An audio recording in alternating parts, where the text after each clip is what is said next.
Tala tala tala tala. Okay. Long time ago, time of our ancestors, there lived a fella named Si-samox. Si-samox, he was a strong man. Sapakan and Sapa. Si-samox, he lived at a time when the Thunderbird, Quinault, was here on the land. Quinault had a daughter, Quinault, the most beautiful girl in the land. Quinault, Quinault. Si-samox, he was a real ambitious guy, ambitious fella, and he wanted to meet this girl. So he went out one day and he went to Quinault's house and he sang a song. Ahee-yo, ahee-yo, oh, ahee-yo, ahee-yo, oh. He sang that song over and over again. Finally, Quinault, he came outside and he said, "What is all that racket? What are you doing? Cleaning? Chukwa, who are you?" And Si-samox, Quinault.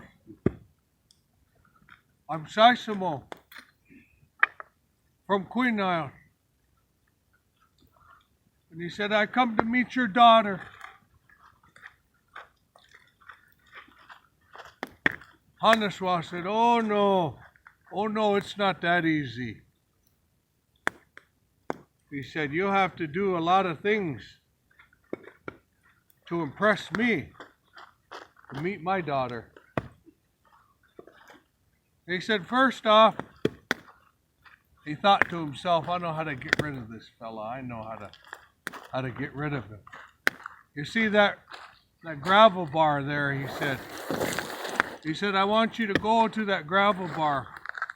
There's a giant cedar tree. I want you to split that cedar tree. Nobody has been able to do it." Oh, that Si-samox, he said, "Well, I'll go take a look at it," he said. He went down to the gravel bar, and there on the gravel bar, he started to hammer his wedges into the cedar tree.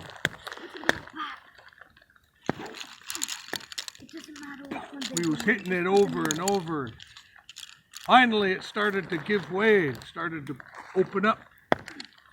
Si-samox, he put his wedges, bigger wedges in there, and he climbed inside and he started to move his arms apart like this.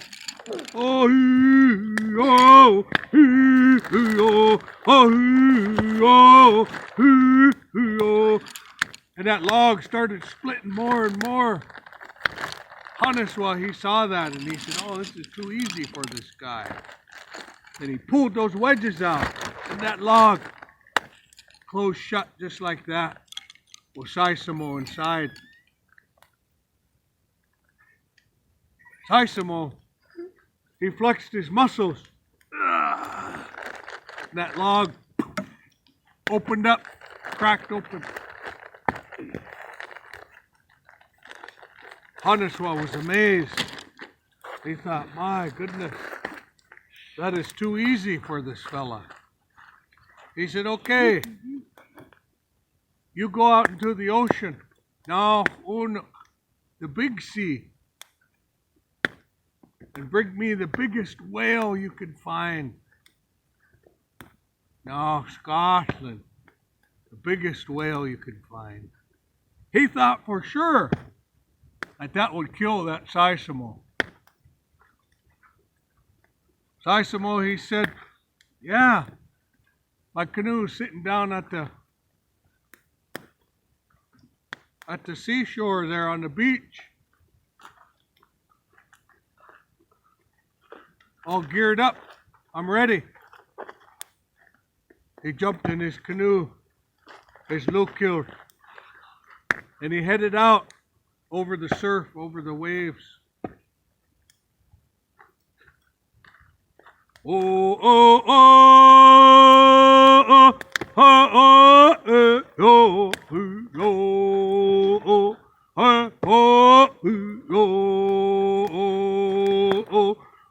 oh, oh, oh. He paddled, he pulled his canoe for several days. Several days he pulled his canoe. He finally came out to the blue. Quick. No. No. Oh, no. And there was all these whales. Gotland, Alma. They were everywhere. And he watched and he saw the biggest spout. The biggest breath of life. And he said, that's the one. And he paddled close with that hunter stroke. Silence. And he got right up beside that whale, grabbed his harpoon, and he struck the whale. And the whale died. The whale died. Si-samox, he tied that whale up with his tow line, and he paddled it back to shore. Oh, oh, oh, oh, oh, oh, oh, oh, oh, oh, oh, oh, oh,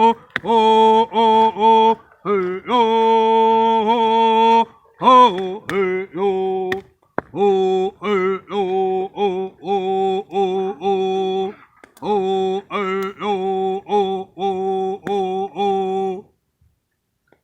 He sang all the way, towing that whale. Quinault, the thunderbird, he was on the shore. And he could hear that Si-samox singing. And he thought, oh, I wonder what has happened. He said to himself. Got closer and closer, and he could see that there was an enormous whale there in back of his low-kill, his canoe. Si-samox got to the shore. He threw his tow line over his back, and he dragged that whale right up in front of Quinault's house.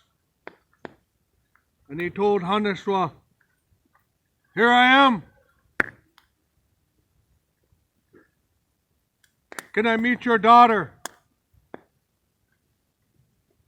The thunderbird, he looked and he said, no, no. That was too easy. Anyone could have done that, he said. This time I want you to go up into those mountains, Manitou, and I want you to bring me back 2 Si-samox, 2 mountain lions. He thought for sure those mountain lions would kill him, and he wouldn't have to deal with them anymore. Si-samox, he grabbed this bundle of rope and a good knife, and off he went up into those mountains.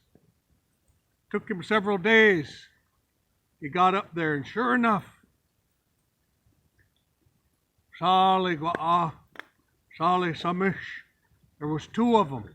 He tied them up, just like a collar and a leash, and they walked them right down to Quinault's house. Quinault, he said out loud.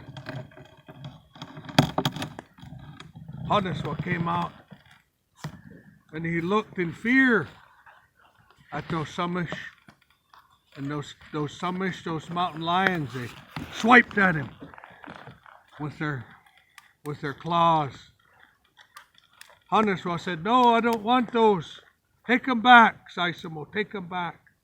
Si-samox did, and he returned. And he said, "Now, can I meet your daughter?" Haniswa said, "No. I want you to go into the dark woods, the deep dark woods. Only there are the big chitwins.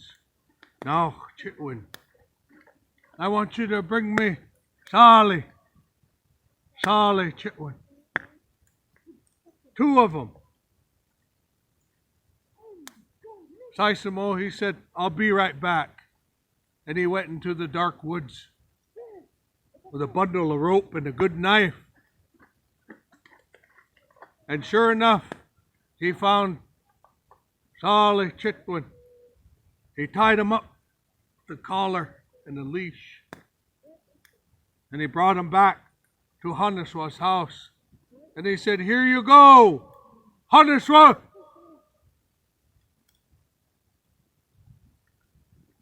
Haniswa came out, and there was the chitwins with on their hind legs, standing up with their claws out, swiping at that thunderbird.